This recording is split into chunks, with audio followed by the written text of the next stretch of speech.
할렐루야. 오늘도 새날을 주신 하나님을 찬양합니다.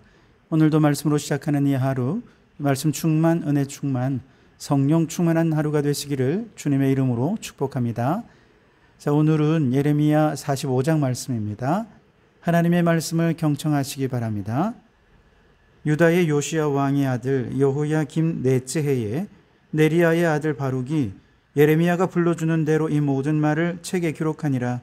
그때의 선지자 예레미야가 그에게 말하여 이르되, 바룩아, 이스라엘의 하나님 여호와께서 내게 이같이 말씀하셨느니라.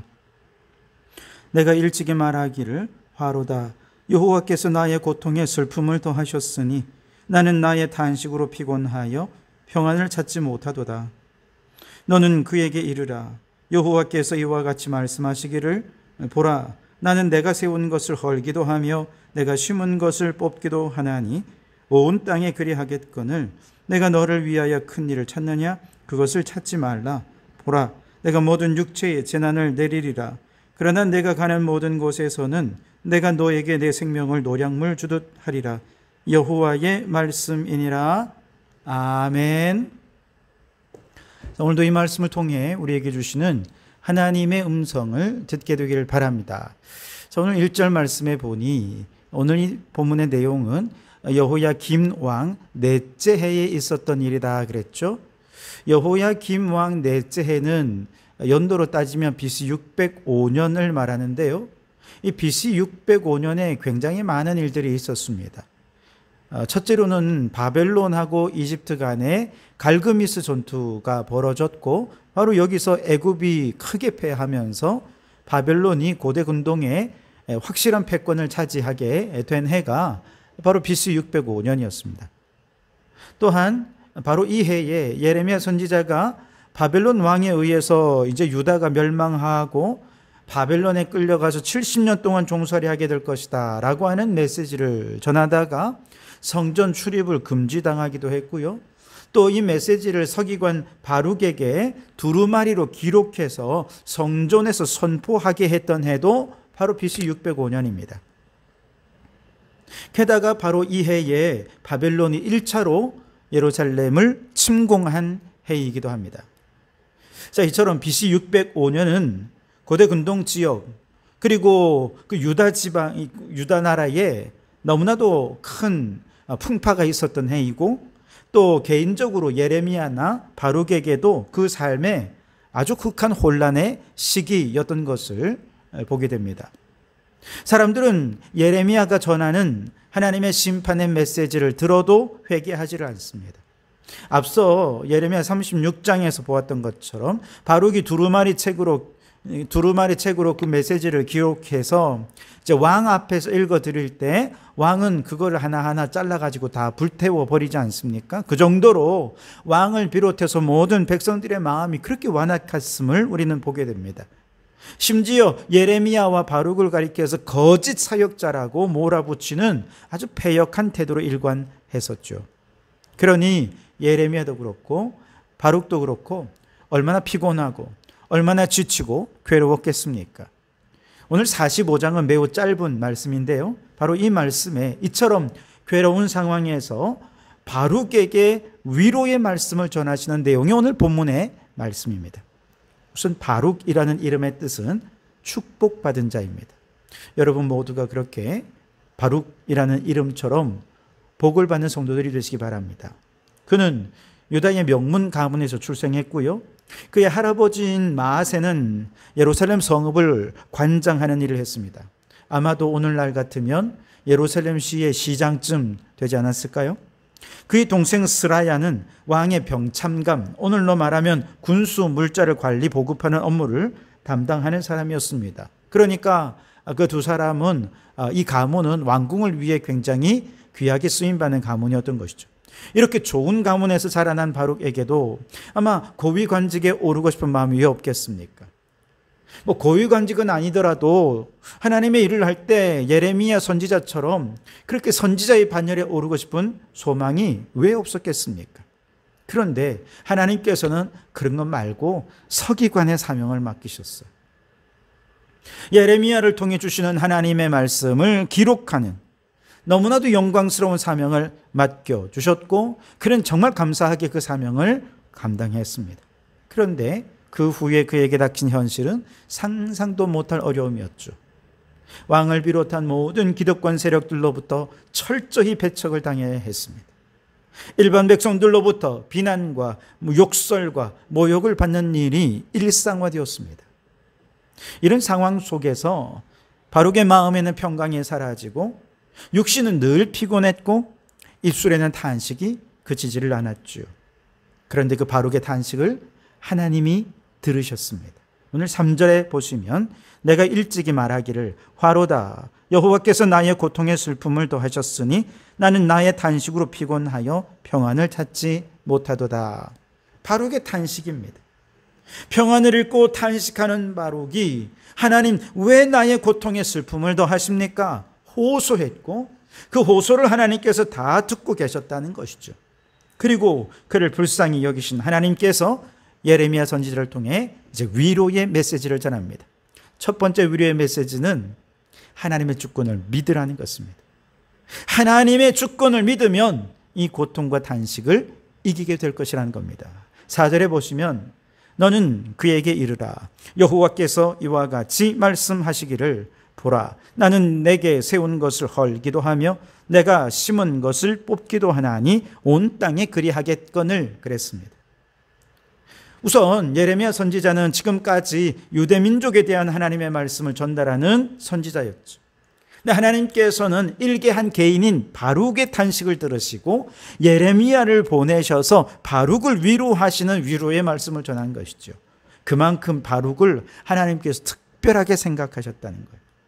여러분 예를 들어서 전 세계를 다니며 복음을 전하시는 우리 조용기 목사님 같은 분이 어느 날 이름도 모르는 나를 찾아오셔가지고 박 목사 하나님이 당신을 이렇게 위로하시네. 여러분 이런 말씀을 주셨다면 얼마나 깜짝 놀랄 일 아니겠습니까? 이처럼 하나님께서 바룩을 그렇게 예레미야를 통해 특별히 생각하시는 마음을 보여주신 것이죠.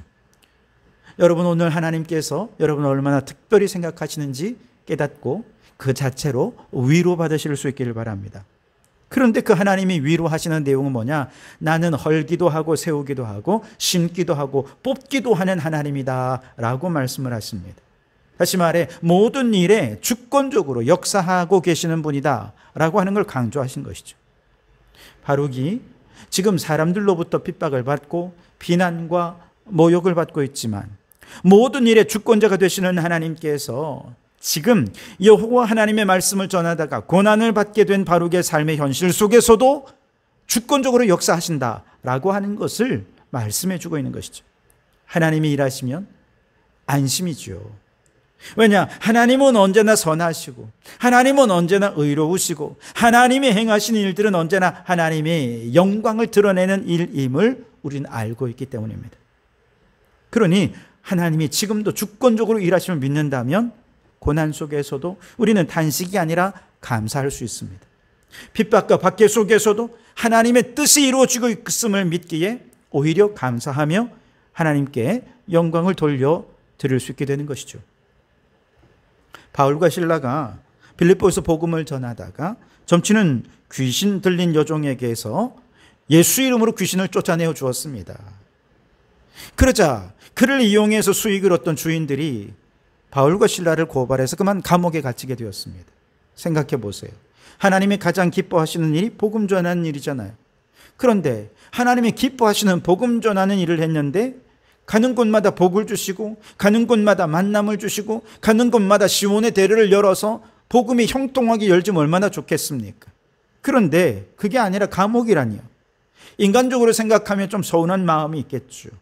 원망도 불평도 얼마든지 생길 수 있습니다. 그런데 바울과 실라는 감옥에 갇혀서 뭐 했습니까? 원망과 탄식이 아니라 오히려 밤새도록 하나님을 찬양하며 기도했습니다. 어떻게 그럴 수 있습니까? 이 모든 일들 속에 하나님의 주권적으로 역사하고 계신다는 사실을 그들은 믿었기 때문이죠. 복음을 전하게 하신 분도 하나님이십니다. 핍박을 받고 고발당하게 하신 분도 하나님이십니다. 감옥에 갇히게 하신 분도 하나님이십니다. 모든 것이 하나님이 하신 일임을 믿으니 감옥에서 그들은 하나님을 찬양하고 기도하고 하나님께 영광을 돌려드렸죠. 그랬더니 그 찬송을 들은 감옥의 수많은 죄수들이 은혜를 받았어요. 감옥의 문이 활짝 열려졌는데도 아무도 도망을 안 갔습니다. 특히 감옥의 간수장과 그의 온 가족이 이 일로 인해 예수를 믿고 구원하는 놀라운 열매가 나타날 수 있었던 것이죠. 하나님께서 바울과 실라를 감옥에 가두신 이유가 바로 여기에 있었던 것이죠. 그 어디보다 복음의 역사를, 은혜의 역사를 기적적으로 나타낼 수 있는 것이 바로 그것이었던 것입니다. 마찬가지예요. 바룩이 하나님의 말씀을 책으로 쓰고 많은 사람들 앞에서 읽어주고 하나님의 뜻을 전하였을 때 사람들은 그를 핍박했습니다. 비난했고 정죄했지만 그 속에 누가 있었습니까? 하나님이 계셨습니다. 주권적으로 역사하셨습니다. 이걸 믿으라는 것이죠. 그러면 탄식이 변하여 찬송이 되고 슬픔이 변하여 기쁨이 되고 절망이 변하여 소망이 될 것이라는 것입니다. 여러분, 범사에 하나님의 주권을 인정하는 믿음을 가지십시오. 이것이 바룩을 향한 하나님의 첫 번째 위로였습니다. 오늘 우리 성도들도 범사에 하나님의 주권을 인정하는 믿음으로 찬송하며 감사하며 하나님의 풍성한 위로 속에 살아가는 성도들이 되실 수 있기를 바랍니다. 두 번째로 하나님께서 바룩을 위로하신 것은 모든 사람들이 재난과 고난을 당해도 내가 너 보호해 주겠다는 것입니다. 5절에 보시면 네가 너를 위하여 큰 일을 찾느냐? 그것을 찾지 말라. 보라, 내가 모든 육체의 재난을 내리리라. 그러나 내가 가는 모든 곳에서는 내가 너에게 내 생명을 노량물 주듯 하리라. 여호와의 말씀이니라. 아멘. 노량물이라고 하면 전쟁에서 승리한 자가 취한 전리품이죠. 그러니 전리품을 얻는다는 것은 일단 승리했다는 뜻입니다. 전쟁에서 패한 사람들은 그 패배 자체가 고난과 환난의 시작이죠. 그러나 승리한 사람들에게는 풍성한 노량물을 취하면서 부자도 되고 풍요롭게 되게 되는 것입니다. 자, 유다의 유민들은 애굽에까지 가서도 우상을 숭배했고 죄를 범했습니다. 결국 그들은 전쟁에서 패한 자들처럼 하나님께로부터 재난과 고난과 환난을 받게 될 것입니다. 심판을 받게 될 것입니다. 그러나 예레미야와 바룩은 어떻습니까? 하나님의 말씀을 전하다가 지금은 환난이요, 지금은 고난이고 지금은 핍박이지만 모두가 재난을 당한 마지막 그때에 예레미야와 바룩은 하나님께서 그들에게 승리를 주실 거라는 것입니다. 그리고 승리자에게 주시는 노량물을 챙겨 주실 것이라는 것입니다. 하나님께서 바룩에게 주실 영적 노량물은 뭐냐? 생명의 노량물이라 말하고 있습니다. 하나님을 믿지 않는 모든 사람들이 죄로 인해 망하고 죽고 심판받아 지옥에 간다 하더라도 하나님을 굳게 믿고 의지하면 하나님께서는 영생의 노량물을 풍성히 얻게 해 주실 것입니다. 그러니 여러분, 우리 인생은 끊임없이 실패와 성공, 넘어짐과 일어섬을 반복하죠. 그렇기 때문에 지금 실패했느냐, 지금 성공했느냐, 이건 그렇게 중요하지 않습니다. 정말 중요한 것은 최후의 승리인 것이죠. 마지막 날, 우리 주님 재림하시는 그날, 우리가 하나님의 편에서 끝까지 믿음으로 이기는 자가 될 수 있다면 주님께서 반드시 우리에게 영생의 노량물을 챙겨주실 것입니다. 그 영생을 누리며 하늘의 복을 상속받는 자가 되게 해 주실 것입니다. 바룩은 반드시 최후의 승리자가 되리라고, 그리고 최후의 승리자가 누릴 수 있는 풍성한 생명을 노량물 주듯 주실 것이라고 약속하시는 하나님의 말씀을 듣고 큰 위로를 받았을 것입니다.